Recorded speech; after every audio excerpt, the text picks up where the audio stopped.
அளவற்ற அருளாளனும் நிகரற்ற பேரன்புடையும் ஆகிய அல்லாஹின் திருப்பெயரால் ஆரம்பம் செய்கின்றேன். கண்ணியம் நிறைந்த அல்லாஹின் நல்லடியார்களே, திருமறை குர்ஆனில் அல்லாஹ் சுப்ஹானஹு வ தஆலா 25ற்கும் மேற்பட்ட நபிமார்கள் குறித்த வரலாற்று குறிப்புகளை நமக்கு சொல்லி காட்டுகிறான். பல ஹதீஸ் கிரகந்தங்களில் அல்லாஹுடைய தூதர் அவர்களோடு நபித்தோழர்கள் கொண்டிருந்த அந்த நட்பு, இஸ்லாத்திற்காக அவர்கள் விதைத்த அந்த தியாகங்கள், அது குறித்த சம்பவங்கள் எண்ணற்ற தொகுப்புகளாக இருக்கின்றன. அந்த செய்திகளை படிக்கின்ற கேட்கின்ற ஒவ்வொருவரும் உண்மையிலேயே அந்த அறியாமை காலத்தில் வாழ்ந்த அந்த மக்கள் இந்த அளவிற்கு இபாதத்துகளில் ஈடுபட்டவர்களாக, தியாகங்களில் மெலிர்ந்தவர்களாக இருந்திருக்கின்றார்களா? அதே போன்று அவர்களுடைய வாழ்க்கை வரலாறுகளை நாம் நம்முடைய வாழ்க்கையோடு ஒப்பிட்டு சுய பரிசோதனை செய்து நாம் நம்முடைய செயல்பாடுகளை, நம்முடைய தவறுகளை திருத்தி அல்லாஹ்விடத்தில் அதிகமாக பாவ மன்னிப்பு கோரியவர்களாக நாம் இருக்க வேண்டும். அதற்காகத்தான் நபிமார்கள் குறித்த செய்திகள், நபி தோழர்கள் குறித்த செய்திகள் எல்லாம் எடுத்துரைக்கப்படுகின்றன. அதனுடைய அடிப்படையில் இன்றைக்கு அதிகமான ஒரு பெயர் நமது வீடுகளில் சூட்டப்பட்டிருக்கக்கூடிய பிலால் ரலியல்லாஹு அன்ஹு அவர்கள் குறித்த சில தகவல்களை இந்த ஜும்மாவுடைய உரையில் பார்க்க இருக்கிறோம். பிலால் ரலியல்லாஹு அன்ஹு அவர்கள், அவருடைய இயற்பெயர் இப்னு ரவஹா, அபசா என்கின்ற நாட்டிலிருந்து, அபிசீனியாவிலிருந்து அடிமையாக வந்திருந்தவர். அவருடைய தாயாரின் பெயர் சௌதா.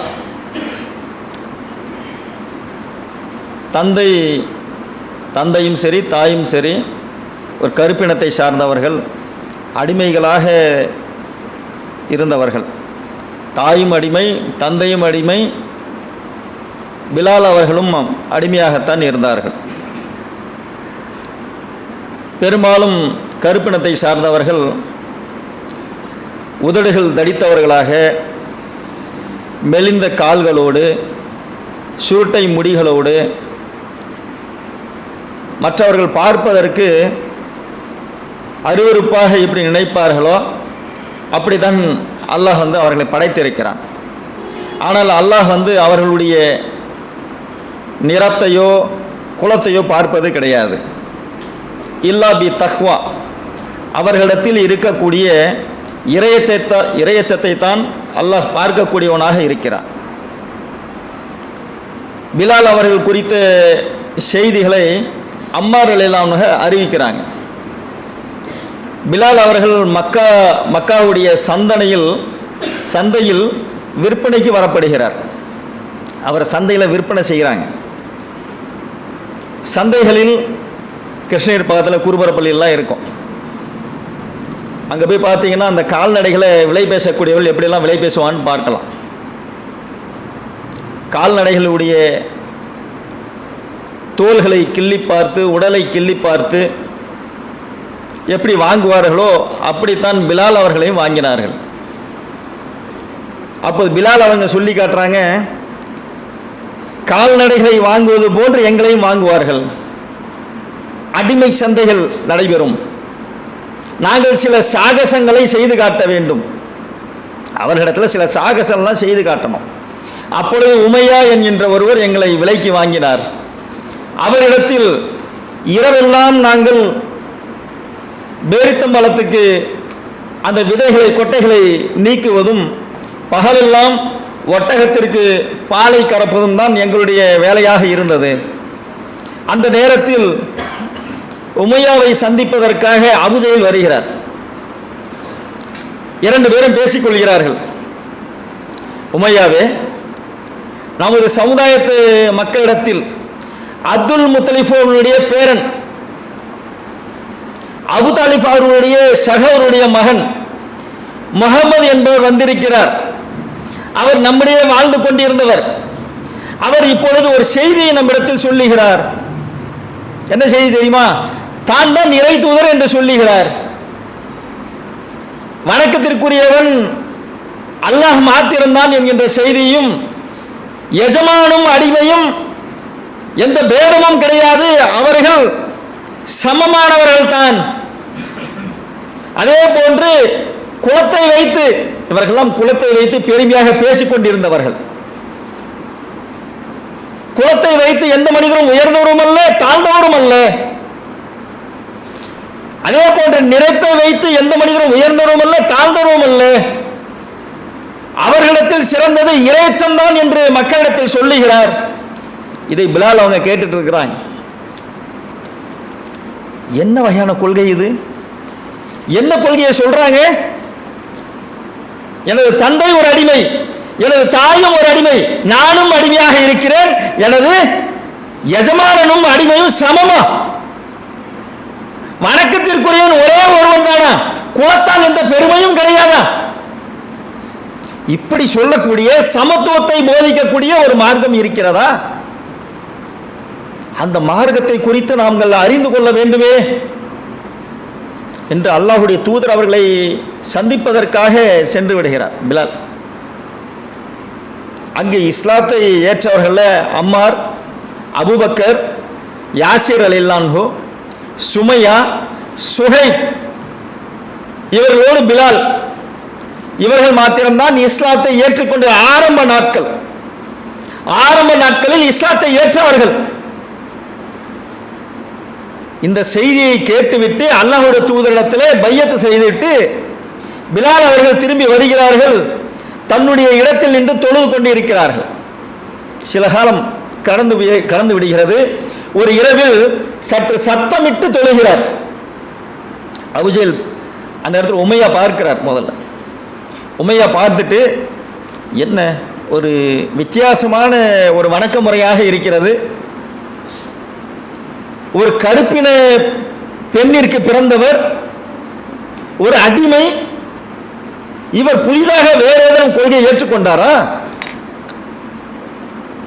என்ன வித்தியாசமா செய்கிறார் இவரு? அதை பார்த்தவராக உமையா அழைத்து கேட்கிறார், பிலால் என்ன செய்து கொண்டிருக்கிறீர்கள்?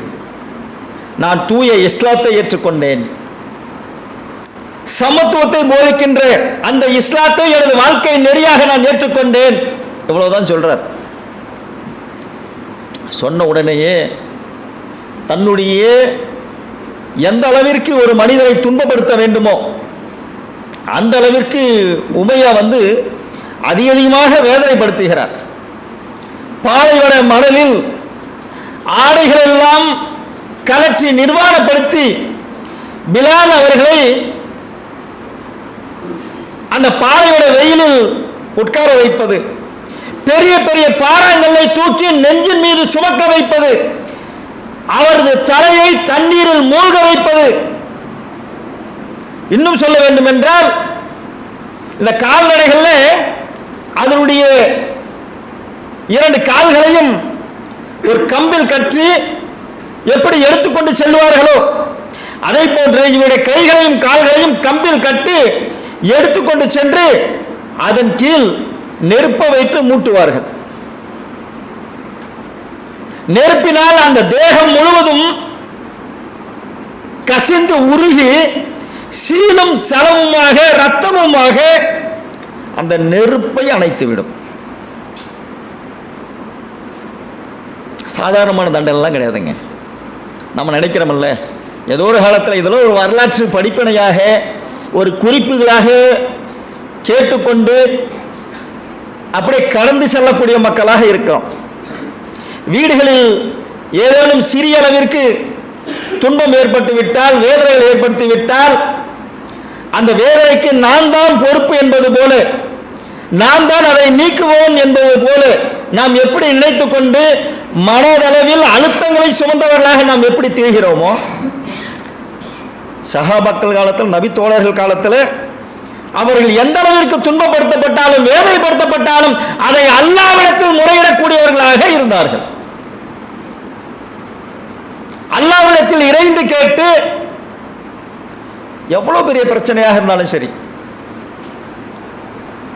அம்மார் அவருடைய தாயார் சுமையா அவர்களிடத்தில் மிகப்பெரிய அளவுக்கு வேதனைப்படுத்திக் கொண்டிருக்கக்கூடிய நேரத்தில் அம்மாரெல்லாம் கேட்பார், தாயாரே லாத் உஸாவை ஏத்துக்குங்க, இல்லை என்றால் உங்களை கொடுமைப்படுத்துவார்கள், மிகப்பெரிய சித்திரவதை செய்வார்கள். இந்த உலகத்தில் கொடுக்கக்கூடிய இந்த சித்திரவதைகளுக்கு பயந்து, இந்த வேதனைகளுக்கு பயந்து, இந்த துன்பங்களுக்கு பயந்து எனது அல்லாஹ்வை நான் திட்டிவிட மாட்டேன், இந்த மார்க்கத்தை நான் புறக்கணித்து விட மாட்டேன். நினைச்சு பாருங்க, பெண்களில் இருந்த அந்த ஈமான் நம்மிடத்தில் ஆண்களில் கூட பெரிய அளவுக்கு யாருக்கும் கிடையாது. இன்றைக்கு இருக்கக்கூடியவர்களில் பேசக்கூடிய நானாக இருந்தாலும் சரி, கேட்கக்கூடிய நீங்களாக இருந்தாலும் சரி, அந்த ஈமானில் மிகவும் குறைவுடையவர்களாக, பலகீனமான ஈமானை சுமந்தவர்களாகத்தான் நாம் இருக்கிறோம். பிலால் அவர்களிடம் அந்த உமையா கேட்கிறான், பிலால் நீங்கள் அல்லாஹ்வை மறுத்து அல்லாஹ்வை இழிவுபடுத்தி விடு, அல்லாஹ்வை திட்டிடு, முஹம்மது அவர்களை மறுத்து விடுங்கள், இல்லை என்றால் இந்த அரபு தேசத்தில் இதுவரை எந்த வகையான கொடுமைகள் எல்லாம் இருக்கின்றதோ அனைத்தையும் உன் மீது நான் கட்டவிழ்த்து விடுவேன். எஜமானம் மிரட்டுறான். பிலால் அவர்கள் சொல்லி காட்டக்கூடிய அந்த செய்தி தான் ஹைலைட்டான ஒரு செய்தி. பிலால் அவர்கள் சொல்லி காட்டுகிறார்கள், உமையாவே நன்றாக கவனித்துக் கொள்ளுங்கள், அரபு தேசத்தினுடைய கொடுமைகள் மாத்திரமல்ல, இந்த உலகத்தில் எந்த வகையான கொடுமைகள் எல்லாம் இருக்கிறதோ அனைத்தையும் என் மீது நீங்கள் சுமத்தினாலும் என்னை விட பொறுமைசாலியை நீங்கள் பார்க்க மாட்டீர்கள், இந்த உலகத்திலே பார்க்க மாட்டீங்க. ஏன்? இந்த உலகத்தில் முதலாக ஒரு கருப்பினத்தை சார்ந்த ஒருவர் இஸ்லாத்தை ஏற்று அந்த சமத்துவத்தை எனது மக்களுக்கெல்லாம் நான் தெரியப்படுத்த வேண்டும் என்பதற்காக இஸ்லாத்தை ஏற்றுக்கொண்டிருக்கிறார், வாழ்வியல் நெறியாக ஏற்றுக்கொண்டிருக்கிறார். என்ன அரபு தேசத்துடைய கொடுமைகள், இந்த உலகத்து கொடுமைகள் எல்லாம் என் மீது நீங்கள் சுமத்தினால் கூட அதற்கெல்லாம் நாங்கள் பயந்துட மாட்டோம், நான் பொறுமை காத்துக் கொள்ளக்கூடியவனாக இருப்பேன். பிலால் அவங்க இப்படி சொல்லி காட்டுறேன். அப்பொழுது அபுஜெயில் வர்றாங்க. அபுஜெயில் வந்து பார்த்துட்டு, உமையாவே என்ன செஞ்சிட்டு இருக்கிறீங்க, ஏன் அந்த மனுஷனை அந்த அளவுக்கு பாடாப்படுத்துறீங்க, கொஞ்சம் நாசுக்கா பேசுங்க, அடிமைகள் தானே, உங்களுக்கு ஏதாவது பணம் தருகிறோம், உங்களுக்கு அரபு தேசத்தில் அழகாக இருக்கக்கூடிய மங்கைகளை உங்களுக்கு நாங்கள் திருமணம் முடித்து வைக்கிறோம், அரபு தேசத்துடைய பெண்கள் திருமணம், இது போன்ற வார்த்தைகளை நீங்கள் பயன்படுத்துங்கள். அடித்து உதைத்து உடலெல்லாம் இரத்தமும் சகதியுமாக சீலும் செலவுமாக வடிந்து கொண்டிருக்கக்கூடிய ஒரு சூழலில் இருக்கக்கூடிய மனித இடத்துல திருமணம், பெண்கள், இது மாத்திரம் மனசை மயக்கிடுமா? அவர்கள் ஏற்றுக்கொள்ளவில்லை. பிலால் அவங்க ஏற்றுக்கலை. உடனே உமையா பார்க்கிறான், என்ன இந்த ஆளை அடிச்சு உதைச்சாச்சு, சாக போற நிலைமையில இருக்கிறாப்புல, உடலெல்லாம் ரத்தமாக காயங்களாக சீலும் சலமாக வடிந்து கொண்டு இருக்கிறது, இப்பொழுது கூட இந்த அளவுக்கு உறுதியா? லாத் உஸ்வா தான் கடவுள்கள், அவற்றை நான் மேன்மைப்படுத்தி விட்டேன், இந்த ஒரு வார்த்தையை சொல்லி நாங்க கேட்கிறோம், கேட்கலையே. திருமணம் செய்து வைக்கிறோம் சொல்றோம், கேட்கலையே. இதற்கு மேல் இந்த அடிமை நம்மிடத்தில் இருப்பதை விட இவரை கொன்று விடலாம் என்கின்ற முடிவுக்கு வந்துடுறாங்க.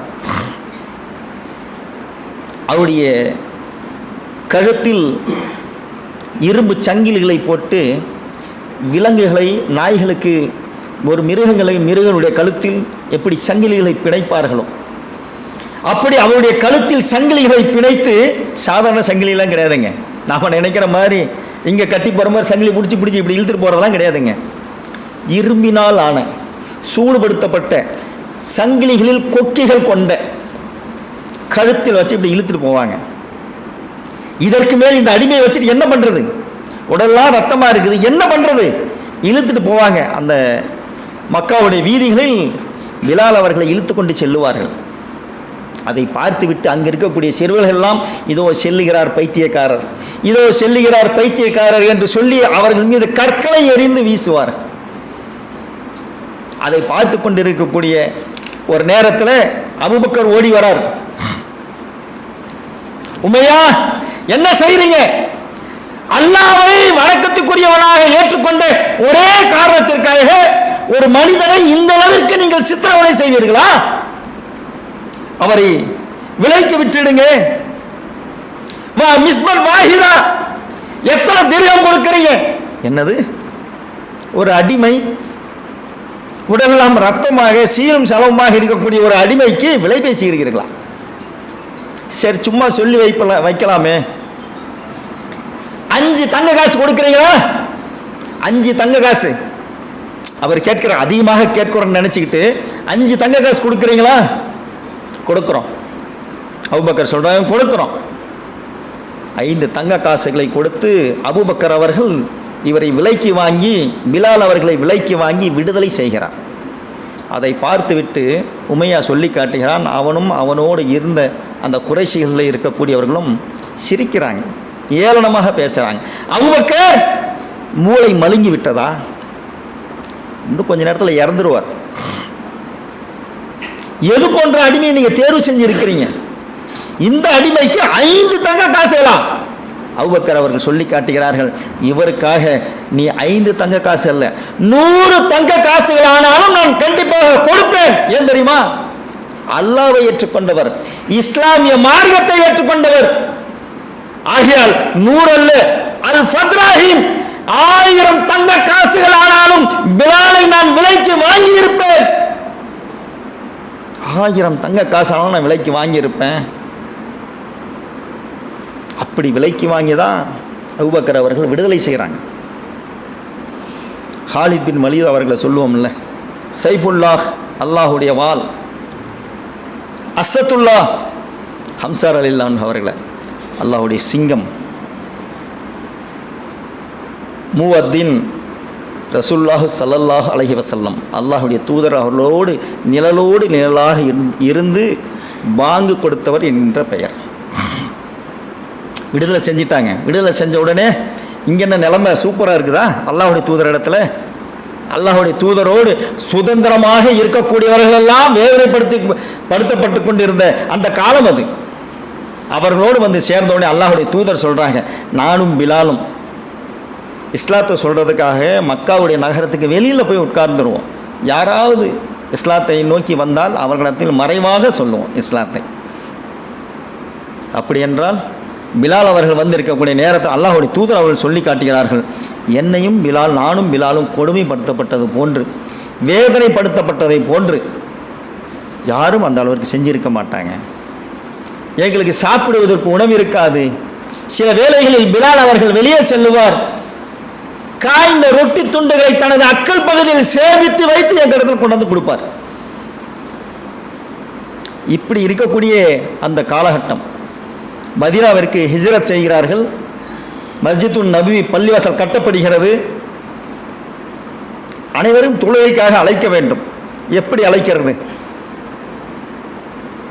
எல்லா இடத்துலும் மஷோரா, ஜி நீங்கள் சொல்லுங்கள், சஹாபாக்கள்லாம் உட்கார்ந்து மஷோரா செய்கிறாங்க.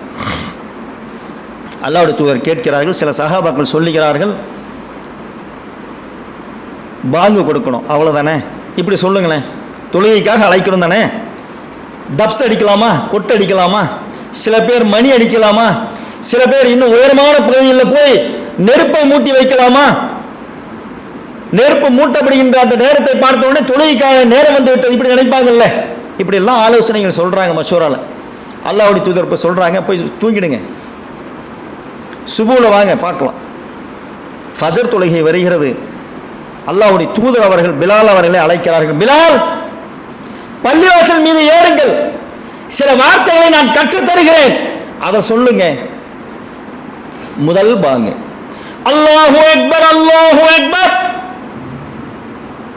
அல்லாஹை நோக்கி மக்களை அழைப்பதற்கான முதல் வார்த்தைகள் வெளிவருகின்றன. இதை கேட்டுவிட்டு உமர் ரலியல்லாஹு அன்ஹு ஓடி வராங்க. அல்லாஹ்வுடைய தூதர் அவர்களே, இதே குரலை இதே வார்த்தைகளால் நான் எனது கனவில் பார்த்தேன். உமர் அவங்க சொல்றாங்க. அபூபக்கர் அவங்க ஓடி வராங்க. அல்லாஹ்வுடைய தூதர் அவர்களே, என்ன சத்தம் இது? இதுதான் பாங்கா? இதே வார்த்தைகளை இதே குரலில் நானும் கனவில் பார்த்தேன். அதே அல்லாஹ் தான் என்னுடைய கனவிலும் இதை சொன்னான், வகையாக இறக்கினான். அந்த முதல் பாங்கு சத்தம் அதை கேட்ட உடனேயே நாம் சாதாரண நினைக்கிறோம்ல இந்த பாங்கெல்லாம், அல்லாஹ்வுடைய தூதர் அவர்கள் சொல்லக்கூடிய செய்தி புகாரி போன்ற கிரகங்களில் பதிவு செய்யப்பட்டிருக்கிறது. பாங்கின் சத்தம் எங்கெல்லாம் எதிரொலிக்கிறதோ, புற்றில் இருக்கக்கூடிய எறும்புகளாக நம்லூடாக இருந்தாலும் சரி, ஹத்தல் ஹூத் கடலில் இருக்கக்கூடிய மீன்களாக இருந்தாலும் சரி, எந்தெந்த உயிரினங்கள் எந்தெந்த ஜீவராசிகள் எல்லாம் அதை கேட்கின்றனவோ, பாங்கினுடைய சத்தம் எது வரைக்கும் போகிறதோ அதை கேட்கக்கூடிய ஒவ்வொரு உயிரினமும் அந்த மனிதர்களுக்காக பாவ மன்னிப்பு கேட்டுக்கொண்டே இருக்கிறார்கள். நம்ம நினைப்போம்ல, ஜி இன்னைக்கு யாருங்க ஜும்மா பயானு இப்படிதாங்க அப்படிங்களா, என்ன சப்ஜெக்ட்? தொழுகை. திரும்ப திரும்ப அதே தானா? எந்த மனிதர் பாங்கினுடைய நன்மைகளையும் முதல் சஃபில் உட்கார்ந்து தொழக்கூடிய அந்த நன்மைகளையும் ஒரு மனிதன் அறிந்து கொண்டால், குழுக்கள் போட்டு நான் முந்தி வருவேன் நீ முந்தி வருவாய் என்று இப்படி ஓடி வருவாங்க. எந்த மனிதர் பாங்கு சொன்னாரோ அந்த மனிதனுடைய கழுத்து நீண்டவராக உயர்ந்தவராக நாளை மறுமையில் எழுப்பப்படுவார். நினைச்சு பாருங்க. அப்படி மதீனாவில் அல்லாஹ்வுடைய தூதரோடு நிழலோடு நிழலாக அல்லாஹ்வுடைய நேசத்திற்குரியவர்களாக பிலால் அவர்கள் இருக்கக்கூடிய நேரம் அபு சுஃபியான் இஸ்லாத்திற்கு வருகிறார். அவரை பார்த்துவிட்டு பிலால் அவர்கள், அவர்களோடு 2 சஹாபாக்கள் இருக்கிறாங்க. அவரை பார்த்துவிட்டு பிலால் அவங்க கேட்கிறாங்க, அல்லாஹ்வுடைய வாளில் ஒரு வாள் கூடவா உமது தலையை இன்னும் வெட்டவில்லை? இஸ்லாத்திற்கு இப்பொழுது வருகிறீங்களா? கடைசி நேரத்தில் வரீங்களா நீங்க? பிலால் அவங்க கேட்டுறாங்க. அபூபக்கருக்கு கோபம். பிலால், என்ன கேள்வியை கேட்கிறீங்க? என்ன வகையான கேள்வியை நீங்க கேட்கிறீங்க? அவர் குறைஷிகளுடைய தலைவர். அபு சுஃபியான் குறைஷிகளின் தலைவர். அவர் இஸ்லாத்தை நோக்கி வந்திருக்கிறார். அவரை பார்த்து என்ன கேட்கிறீங்க? உடனே அல்லாஹ்வுடைய தூதர்கள் போய் அபூபக்கர் அவங்க போய் இந்த செய்தியை போய் சொல்றாங்க. இப்படி அபு சுஃபியான் வந்தாங்க, பிலால் அவர்கள் இப்படி சொன்னார், நான் அவரை கடிந்து பேசிவிட்டேன். என்ன செய்தியை நீங்கள் சொல்கிறீங்கன்னு சொல்லி நான் கடித்து பேசிட்டேன். அல்லாஹ்வுடைய தூதர் அபூபக்கரை அழைத்து சொல்லுகிறார்கள், அபூபக்கர் அவர்களே, நீங்கள் சொன்ன காரணத்தினால் பிலால் ஏதேனும் கோபப்பட்டு விட்டாரா? இப்படி கேட்கிறாங்க. அல்லாஹ்வுடைய தூதர் என்ன சொல்றீங்க? பிலால் ஒரு விஷயத்தில் கோபம் அடைந்து விட்டால் அந்த வார்த்தைகளில் அல்லாஹ்வும் கோபப்பட்டு விடுவான். அபூபக்கர் அவங்க ஓடி வராங்க. பிலால், உங்களுடைய மனசை காயப்படுத்துற மாதிரி நான் ஏதாவது பேசிட்டேனா? இன்னொரு தருணம், அபூதர் ரலியல்லாஹு அவங்க மிகவும் செல்வந்தர், 100க்கும் மேற். பிலால் அவங்க தான் போவாங்க, கடன் வாங்குவாங்க. அப்படி கடன் ஒரு இடத்துல வாங்கிட்டு வரக்கூடிய நேரத்தில் சில நாட்கள் கழித்து அந்த கடைக்காரர் கேட்குறாரு, பிலால் எங்கே ரொக்கம்? வாக்குறுதி கொடுத்துருந்தீங்களே, எங்கே ரொக்கம்? எதுவும் பணம் இப்போ எதுவும் இல்லைங்களே. அல்லாஹ்வுடைய தூதரத்தில் போய் கேட்கிறார் பிலால், அல்லாஹ்வுடைய தூதர் உங்களிடத்துல ஏதாவது பணம் இருக்குதா? அல்லாஹ்வுடைய தூதரிடத்தும் இல்லை. பிலால் மூட்டை பிடிச்செல்லாம் கட்டிடுறார். கட்டிட்டு கடைக்காரன் கேட்பானே, அல்லாஹ்வுடைய தூதரத்தில் போய் சொல்லி, அல்லாஹ்வுடைய தூதர் அவர்களே, நான் எங்கேயாவது வேறு நாடுகளுக்கு போகிறேன், போய் சம்பாதிச்சு இந்த பணத்தை எடுத்துகிட்டு வரேன், கடனை நீங்கள் கட்டுங்க, கடனை நாம் கட்டலாம், சேர்த்து கட்டலாம். இப்படி அல்லாஹ்வுடைய தூதருக்காக கடன் வாங்குவதாக இருந்தாலும் சரி, அல்லாஹ் ஒரு வகையாக அந்த கடனை நிவர்த்தி பண்ணிடுறான். பிலால் அவங்க வந்துடுறாங்க, திரும்பி போன உடனே வந்துடுறாங்க. இப்படி அல்லாஹ்வுடைய தூதருக்காகவும் அல்லாஹ்வுடைய தூதரோடு நிழலோடு நிழலாக இருந்து அவர்கள் செய்த இந்த விஷயம்லாம் இருக்கு பாருங்க. மதீனாவுக்கு இப்போ போகிறவங்க கூட அல்லாஹ்வுடைய தூதருடைய அடக்கஸ்தலத்தை பார்க்கின்ற நேரத்தில் நாமெல்லாம் கண்ணீர் வடிப்போம். ஆனால் நம்மை விட கருப்பினத்தை சார்ந்தவர்கள் அவர்கள் அதிகமாக கண்ணீர் வடிப்பார்கள். எங்களை அடிமைத்தனத்திலிருந்து விடுவிக்கக்கூடியவர் இங்கு மரணத்தை இருக்கிறார். எங்களுக்கு சமத்துவத்தை போதித்தவர், அந்த அளவிற்கு பாசம், அதை அடிப்படையாக விதையாக போட்டவர் தான் பிலால். அவருடைய வாழ்விலிருந்து கிடைக்கக்கூடிய அனைத்து படிப்பினைகளையும் நாமும் பெற்று நம்முடைய வாழ்வில் அந்த படிப்பினைகளை பின்பற்றக்கூடிய நன்மக்களாக இருக்க வேண்டும் சொல்லி எனது முதல் உரை சேரமாகிறது. அல்ஹம்துலில்லாஹி ரப்பில் ஆலமீன்.